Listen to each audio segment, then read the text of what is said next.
ସୌନ୍ଦର୍ଯ୍ୟ ଆଉ ରୂପର ଉପାସକ ରସିକଙ୍କୁ ମୋର ସ୍ୱାଗତ।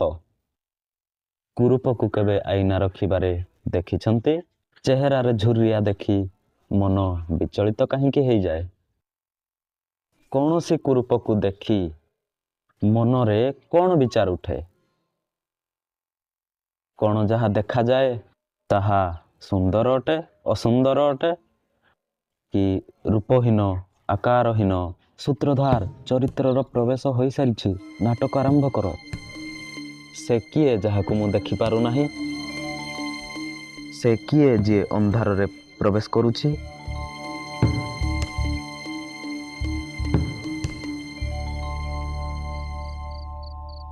କ'ଣ ହେଲା ଅଷ୍ଟାବକ୍ର? ମୋ ପିତା କିଏ ମା? କ'ଣ ପାଇଁ ଏ ପ୍ରଶ୍ନ ତୁ ବାରମ୍ବାର ମୋତେ ପଚାରୁ? ମୋ ପିତା କୋଉଠି ଅଛନ୍ତି ମା? ମା ଋଷି ଉଦ୍ଦାଲକ ମୋର ପିତା ସମାନ, ମୋର ପିତା ନୁହେଁ? ପିଲାବେଳରୁ ଏହି ପ୍ରଶ୍ନ ଅଷ୍ଟାବକ୍ରକୁ ହଇରାଣ କରୁଥିଲା। କାରଣ ଥିଲା, ଉଦ୍ଦାଲକକୁ ନିଜ ପିତା ଭାବିବା ବାଲା ସୁଜାତାର ପୁତ୍ର ଗୋଟେ ଦିନ ଋଷି ଉଦ୍ଦାଲକର କୋଳରେ ବସି ଖେଳୁଥିଲା। ଅଚାନକ ଋଷି ଉଦ୍ଦାଲକର ପୁତ୍ର ସେଠାକୁ ଆସିଲା ଆଉ ଛୋଟ ଅଷ୍ଟାବକ୍ରକୁ ନିଜ ପିତାର କୋଳରେ ବସିଥିବା ଦେଖି ତାର ହାତ ଧରିକି ତାକୁ ଉଦ୍ଦାଲକର କୋଳରୁ ଉଠେଇକି କହିଲା, ମୋ ପିତାଙ୍କ କୋଳରେ ମୁଁ ବସିବି। ଯା, ତୁ ତ ପିତାଙ୍କ କୋଳରେ ବସ। ଯା, ତୁ ତ ପିତାର କୋଳରେ ବସ। ତ କ'ଣ ମୋର ପିତା କେହି ଆଉ ଜଣେ? ଅଷ୍ଟାବକ୍ରର ମନରେ ବ୍ୟଥିତ କରିଦେଲା ଭଳି ଏ ପ୍ରଶ୍ନ ଉଠିଲା।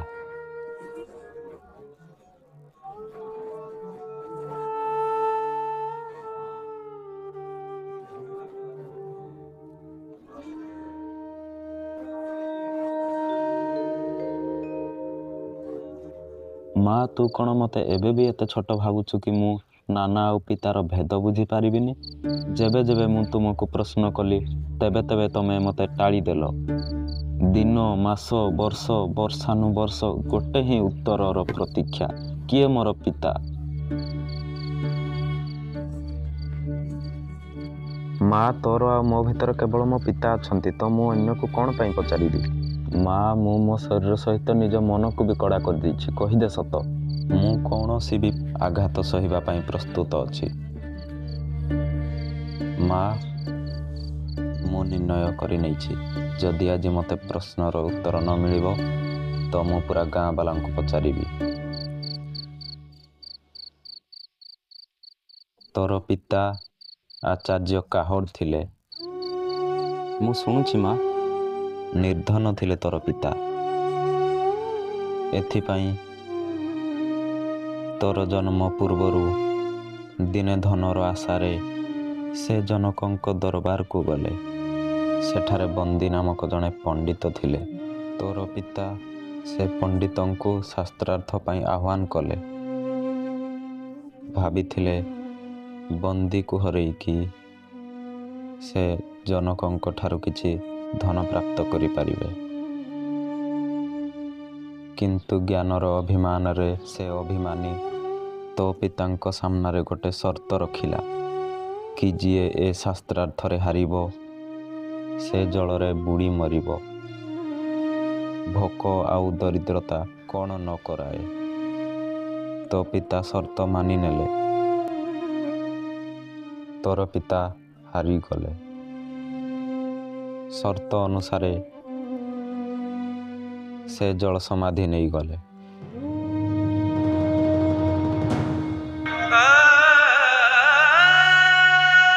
ସେ ସମୟରେ ତୁ ମୋର ଗର୍ଭରେ ଥିଲୁ। ଭରଣ ପୋଷଣର କୌଣସି ସାହାରା ନଥିଲା। ସେଥିପାଇଁ ମୁଁ ମୋ ପିତା ଉଦ୍ଦାଲକ ଘରକୁ ପୁଣି ଫେରି ଆସିଲି। ଆଉ ତେବେଠୁ ଆଜି ପର୍ଯ୍ୟନ୍ତ ଏଠାରେ ଅଛି। କ'ଣ ବନ୍ଦୀ ଏବେ ବି ଜନକଙ୍କ ଦରବାରରେ ରହୁଛି? କିନ୍ତୁ ତୋତେ ତା ବିଷୟରେ ଜାଣିବାର କ'ଣ ଆବଶ୍ୟକତା ଅଛି?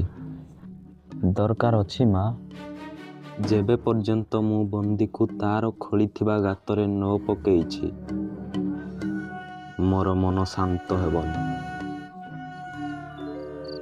ଶାନ୍ତ ହେଇଯାଅ ପୁତ୍ର। ତମର ଶିକ୍ଷା ବି ପୁରା ହୋଇନାହିଁ। ତମର ବୟସ ଆଉ ଶରୀରକୁ ଦେଖି ତମକୁ କେହି ଜନକଙ୍କ ଦରବାରରେ ପଶିବାକୁ ବି ଦେବେନି। ବନ୍ଦୀକୁ ଆହ୍ୱାନ କରିବା ତ ବହୁତ ଦୂରର କଥା। ଆଚାର୍ଯ୍ୟ, ଆପଣ ମୋର ନାନା ଆଉ ଆଚାର୍ଯ୍ୟ ହେବା ସହିତ ମୋର ପିତା ବି। କ'ଣ ବୟସର ମାନେ ଖାଲି ବର୍ଷର ବିତିବାରେ? କ'ଣ ବୟସ ବଢ଼ିଲେ ଜ୍ଞାନ ବଢ଼େ? ଆଚାର୍ଯ୍ୟ, ଯଦି ମୁଁ ବନ୍ଦୀଠାରୁ ପରାଜିତ ହେଲି ତ ପିତାର ଋଣ ଉତାରି ପାରିବି, ଆଉ ଯଦି ବିଜୟୀ ହେବି ତ ପିତାଙ୍କର କୀର୍ତ୍ତି ବଢ଼େଇବି। ଏ ପୁରୁଷାର୍ଥ ମୋତେ କରିନେବାକୁ ଦିଅନ୍ତୁ ଆଚାର୍ଯ୍ୟ। ମୋତେ ଆପଣଙ୍କର ଦେଇଥିବା ଶିକ୍ଷା ଉପରେ ବିଶ୍ୱାସ ଅଛି। ମୋତେ ଆଜ୍ଞା ଦିଅନ୍ତୁ ଆଚାର୍ଯ୍ୟ। ଯାଅ, ବିଜୟୀ ହୋ, କିନ୍ତୁ ସାଥିରେ ନିଜର ମାମୁଁ ଶ୍ଵେତକେତୁକୁ ବି ନେଇଯାଅ।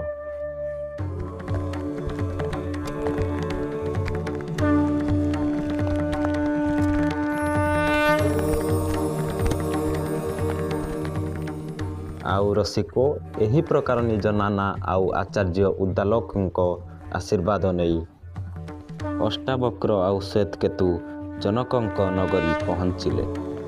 ନଗରର ଚାରିପଟେ ବ୍ରାହ୍ମଣ, ଯାଚକ, ଚାରଣ ଆଉ ନଟଙ୍କର ଭିଡ଼ ଜମା ହୋଇଥିଲା। ନଗର ବେଦ ମନ୍ତ୍ରରେ ଗୁଞ୍ଜି ଉଠୁଥିଲା।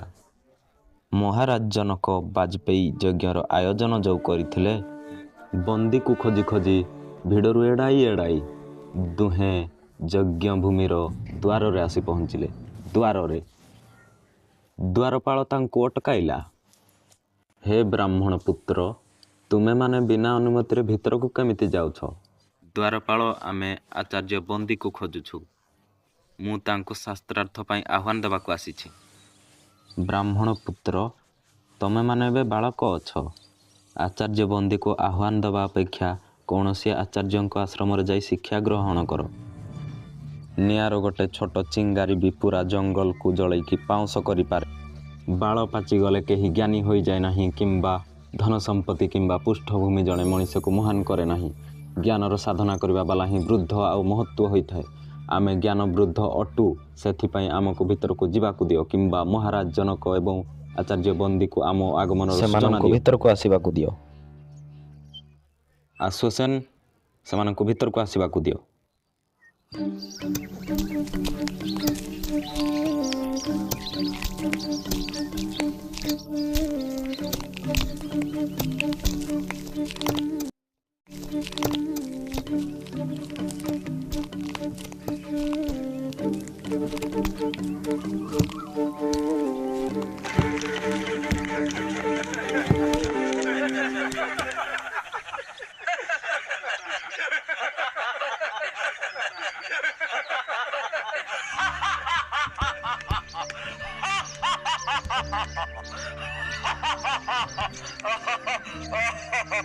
ବ୍ରାହ୍ମଣ ଦେବତା, ଆପଣ ସଭାକୁ ଦେଖିକି ଏଭଳି ଭାବରେ କ'ଣ ପାଇଁ ହସୁଛନ୍ତି?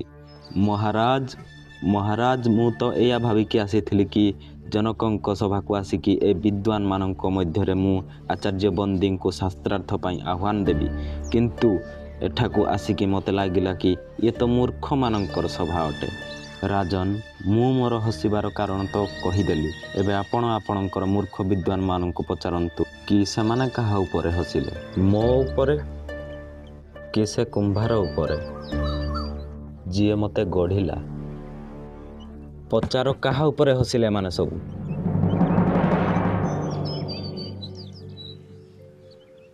ବ୍ରାହ୍ମଣ କୁମାର, ମୋତେ ଆଉ ମୋର ଦରବାରୀମାନଙ୍କୁ ଏ ଅଜ୍ଞାନ ପାଇଁ କ୍ଷମା କରନ୍ତୁ, କିନ୍ତୁ ମୋର ନିବେଦନ କି ଏବେ ଆପଣ ଆଚାର୍ଯ୍ୟ ବନ୍ଦୀ ସହିତ ଶାସ୍ତ୍ରାର୍ଥ କରିବା ପାଇଁ ବୟସ୍କ ହୋଇନାହାନ୍ତି।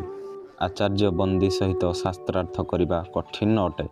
ତାଙ୍କଠାରୁ ଶାସ୍ତ୍ରାର୍ଥରୁ ହାରିବା ବାଲାକୁ ଜଳ ସମାଧି ନେବାକୁ ପଡ଼େ।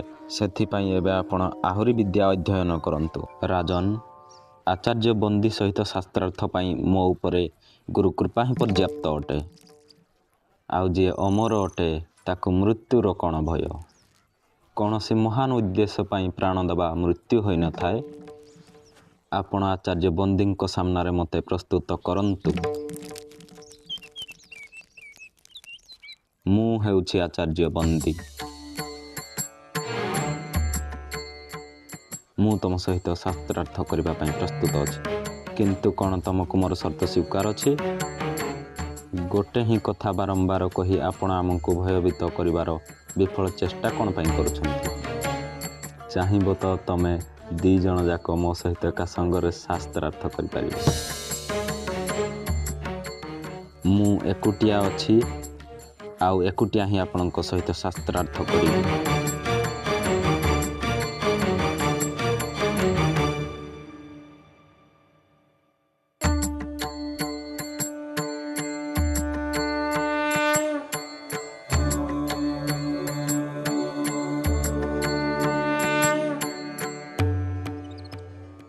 ପ୍ରପଞ୍ଚ କ'ଣ?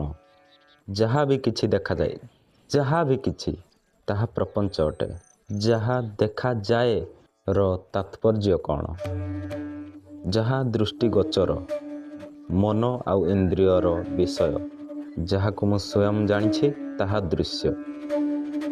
ଯିଏ ଦ୍ରଷ୍ଟା ତାକୁ କିଏ ଜାଣିଛି? ସ୍ୱୟଂକୁ କିଏ ଦେଖେ? ସେ ସ୍ୱୟଂ। ସେ ଆତ୍ମାକୁ ଦେଖିବା ପାଇଁ କାହାରି ସହାୟତାର ଆବଶ୍ୟକ ପଡ଼ିନଥାଏ।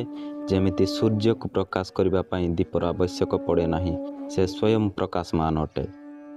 ଏ ସଂସାର କାହାଠୁ ଆଉ କେମିତି ଆସିଲା? ଏ ସୃଷ୍ଟି ତା ଠାରୁ ଆଉ କେବଳ ତା ଠାରୁ ଆସିଲା। ସେ କିଏ? ସେ ବ୍ରହ୍ମ, ସେ ଈଶ୍ୱର। ସେ ହିଁ ନିଜ ମାୟାରେ ଏ ସଂସାରକୁ ରଚେ। ସେ ହିଁ ରଚନାକାର, ପାଳକ ଆଉ ଏ ଜଗତର ସଂହାରକ ଅଟେ। ବ୍ରହ୍ମ ଏ ସଂସାରର ରଚନା, ପାଳନ ଆଉ ସଂହାର କେମିତି କରେ? ଯେଉଁଭଳି ଭାବରେ ମକଡ଼ି ନିଜ ଜାଲର ରଚନା କରେ, ସେଥିରେ ବିଚରଣ କରେ ଆଉ ପୁଣି ତାକୁ ଗିଳି ଦିଏ, ସେହି ପ୍ରକାର ଈଶ୍ୱର ସଂସାରର ରଚନା, ପାଳନ ଆଉ ସଂହାର କରେ। ଜୀବ କ'ଣ? ଜୀବ ହେଉଛି ଆତ୍ମା। ସେ ନିର୍ବିକାର ସ୍ୱୟଂ ଅଟେ, କିନ୍ତୁ ଅବିଦ୍ୟାର ପ୍ରଭାବରେ ଆସିକି ସ୍ୱୟଂକୁ ମନ ଆଉ ଶରୀର ବୋଲି ଭାବି ବସେ। ଏଥିପାଇଁ ସେ ଏ ସଂସାରର ଅନୁଭବ କରିଥାଏ। ଅବିଦ୍ୟା କ'ଣ? ଅନାତ୍ମାକୁ ଆତ୍ମା ଭାବିବା, ନିର୍ବିକାରକୁ ବିକାର ଯୁକ୍ତ ଭାବିବା ଆଉ ଏ ସଂସାରକୁ ହିଁ ସତ ଭାବିବା ଅବିଦ୍ୟା ଅଟେ। ତ ବିଦ୍ୟା କ'ଣ? ଆତ୍ମାର ଜ୍ଞାନ ହେଉଛି ବିଦ୍ୟା। ସା ବିଦ୍ୟା ୟା ବିମୁକ୍ତେ, ତାହା ଯାହା ଆମକୁ ସବୁ ଦୁଃଖ, ପୀଡ଼ା, ବନ୍ଧନ, ଅଜ୍ଞାନ, ପ୍ରତିଯୋଗିତା, ଭ୍ରମ ଆଉ ଭ୍ରାମକ କଳ୍ପନାରୁ ମୁକ୍ତି ଦିଏ, ତାହା ବିଦ୍ୟା ଅଟେ। ଯାହା ଆମକୁ ଦ୍ୱୈତର ଭାବରୁ, ଆମେ ହେଉଛନ୍ତି ଦୁଇର ବିଚାରରୁ, ଅଲଗାର ବିଚାରରୁ, ତମେ ଆଉ ମୁଁ ର ଭେଦରୁ ମୁକ୍ତି ଦିଏ, ତାହା ହେଉଛି ବିଦ୍ୟା। ବିଦ୍ୟା ଦୃଷ୍ଟି ଦିଏ, ଯାହାଦ୍ୱାରା ମନୁଷ୍ୟ ନିଜ ବ୍ରହ୍ମ ରୂପକୁ ଚିହ୍ନିପାରେ। ବ୍ରହ୍ମକୁ ଜାଣିବାର ପ୍ରକ୍ରିୟା କ'ଣ? ତାକୁ ଜାଣିବାର 2ଟି ମାର୍ଗ ଅଛି। ପ୍ରଥମ ମାର୍ଗ, ଏହା ଜାଣିବା କି ବ୍ରହ୍ମ କ'ଣ ନୁହେଁ। ଯାହା ବ୍ରହ୍ମ ନୁହେଁ ତାହାର ନିଷେଧ କରିବା। ସବୁ ନାମ, ରୂପ, ଗୁଣ, ସଦୋଷ ଆଉ ପରିବର୍ତ୍ତନଶୀଳ ବସ୍ତୁର ନିଷେଧ କରି ନିର୍ବିକାରକୁ ଜାଣିବା। ଦ୍ୱିତୀୟ ମାର୍ଗ, ସତ୍ୟ ଯେମିତି ଅଛି ତାକୁ ସେମିତି ହିଁ ଚିହ୍ନିବା। ସେ ଅସ୍ତିତ୍ୱ ରୂପ ଅଟେ, ତା ବିନା ସଂସାରର ଅସ୍ତିତ୍ୱ ହିଁ ନାହିଁ। ସେ ବ୍ରହ୍ମ ହିଁ ଥିଲା, ସେ ବ୍ରହ୍ମ ହିଁ ଅଟେ। ସେଥିପାଇଁ ମୁଁ ବ୍ରହ୍ମ ଅଟେ, ତମେ ବ୍ରହ୍ମ ଅଟ, ଆମେ ସମସ୍ତେ ବ୍ରହ୍ମ ହିଁ ଅଟନ୍ତି। ଏଥିପାଇଁ ସାରା ସଂସାର ବ୍ରହ୍ମ ଅଟେ। ବ୍ରହ୍ମକୁ କେମିତି ଜଣାଯାଇପାରିବ? ବ୍ରହ୍ମକୁ ଠିକ୍ ସାମାଜିକ ବ୍ୟବହାର, ଆଧ୍ୟାତ୍ମିକ ଚିନ୍ତନ, ଧ୍ୟାନପୂର୍ବକ ଶୁଣିବା, ନିତ୍ୟ ଅନୁଭବ ଉପରେ ବିଚାର କରିବା ଆଉ ନିଷ୍କର୍ଷ ଉପରେ ମନନ କରିବା ତଥା ସମାଧିକୁ ଯାଇ ଜଣାଯାଇପାରିବ। ବ୍ରହ୍ମଜ୍ଞାନୀର ଲକ୍ଷଣ କ'ଣ? ଯଦି କିଏ କୁହେ କି ମୁଁ ବ୍ରହ୍ମକୁ ଜାଣି ନେଇଛି, ତ ସିଏ ବ୍ରହ୍ମକୁ ଜାଣି ନାହିଁ। ବ୍ରହ୍ମକୁ ଜାଣିବାର ସାଥିରେ ହିଁ ବ୍ରହ୍ମକୁ ଜାଣିବାର ଅହଙ୍କାର ନାଶ ହୋଇଯାଏ। କ'ଣ ତାକୁ ତର୍କ ଦ୍ୱାରା ଜଣାଯାଇପାରିବ? ନା, ପରନ୍ତୁ ତର୍କ ସହାୟକ ହୋଇପାରେ। କ'ଣ ତାକୁ ପ୍ରାର୍ଥନା ଆଉ ଭକ୍ତି ଦ୍ୱାରା ଜଣାଯାଇପାରିବ? ନା, କିନ୍ତୁ ପ୍ରାର୍ଥନା ଆଉ ଭକ୍ତି ସହାୟକ ହୋଇପାରନ୍ତି। କ'ଣ ତାକୁ ଯୋଗ ଆଉ ମନନ ଦ୍ୱାରା ଜଣାଯାଇପାରିବ? ନା, କିନ୍ତୁ ଯୋଗ ବା ମନନ ସହାୟକ ହୋଇପାରନ୍ତି। ଶାସ୍ତ୍ରାର୍ଥର ଅନ୍ତ ହେବାର ଦେଖାଯାଉନଥିଲା। 2 ଜଣ ଯାକ ଅନ୍ୟ ଉପରେ ଭାରି ପଡ଼ୁଥିଲେ କି ଅଚାନକ ବନ୍ଦୀ ନିରୁତ୍ତର ହୋଇଗଲେ। ଆଚାର୍ଯ୍ୟ, ଉତ୍ତର ଦିଅ।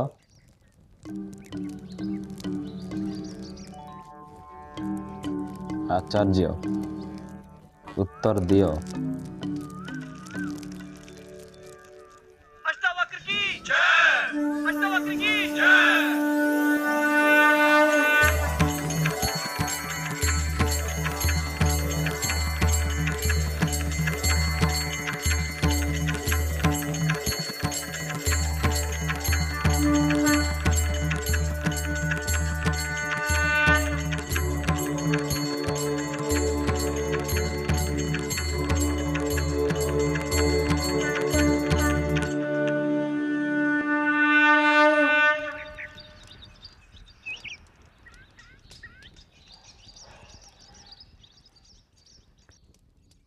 ମୁଁ ନିଜର ପରାଜୟ ସ୍ୱୀକାର କରୁଛି। ମୁଁ ଜଳ ସମାଧି ନେବା ପାଇଁ ପ୍ରସ୍ତୁତ ଅଛି।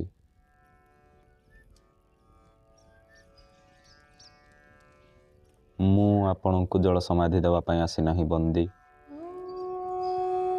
ସ୍ମରଣ ଥିବ ଆପଣ ସମସ୍ତଙ୍କୁ କି ଆଚାର୍ଯ୍ୟ ବନ୍ଦୀଙ୍କ ଅଭିମାନର କାରଣରୁ ଆଉ ଏ ପ୍ରଥାର କାରଣରୁ କେତେ ନିର୍ଦ୍ଦୋଷ ବିଦ୍ୱାନଙ୍କର ଜୀବନ ଗଲା। ଆଚାର୍ଯ୍ୟ ବନ୍ଦୀ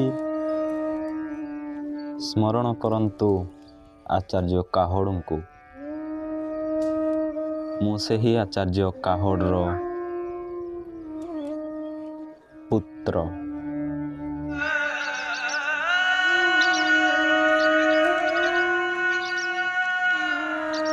ଆଜି ମୁଁ ବିଜୟୀ, ଆପଣ ପରାଜିତ।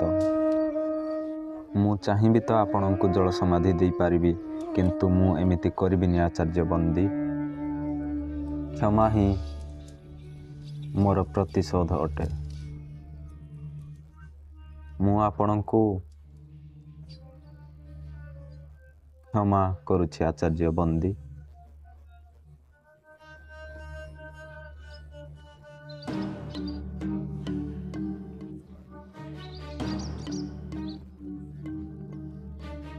ମୋ ଦ୍ୱାରା ପାପ ହେଇଛି ମୋ ଦ୍ୱାରା। ପଶ୍ଚାତାପର ଅଗ୍ନିରୁ ଆଉ କୌଣସି ବଡ଼ ଅଗ୍ନି ନାହିଁ ଆଚାର୍ଯ୍ୟ ବନ୍ଦୀ। ସବୁଦିନ ଏ ଅଗ୍ନିରେ ଜଳି ଆପଣ ପବିତ୍ର ହୁଅନ୍ତୁ, ଏହା ଆପଣଙ୍କର ପ୍ରାୟଶ୍ଚିତ ହେବ। ଶାସ୍ତ୍ରକୁ ଶସ୍ତ୍ର ବନାଅନି।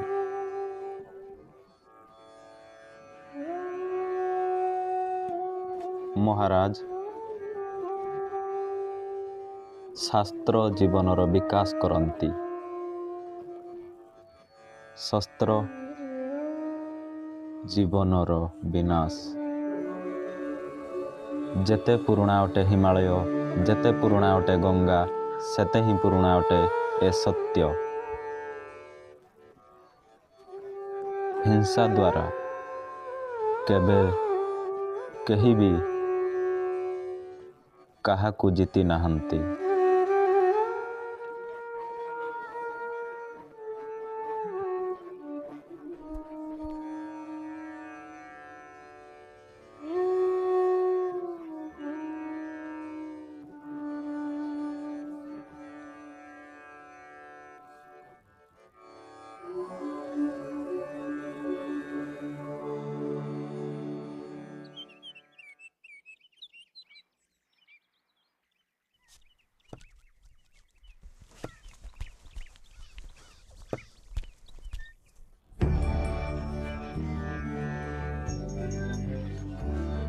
ଆଉ ସେଦିନ ପରେ ମହାରାଜ ଜନକ ଜୀବନ ନେବାର ଏ ପ୍ରଥା ବନ୍ଦ କରିଦେଲେ।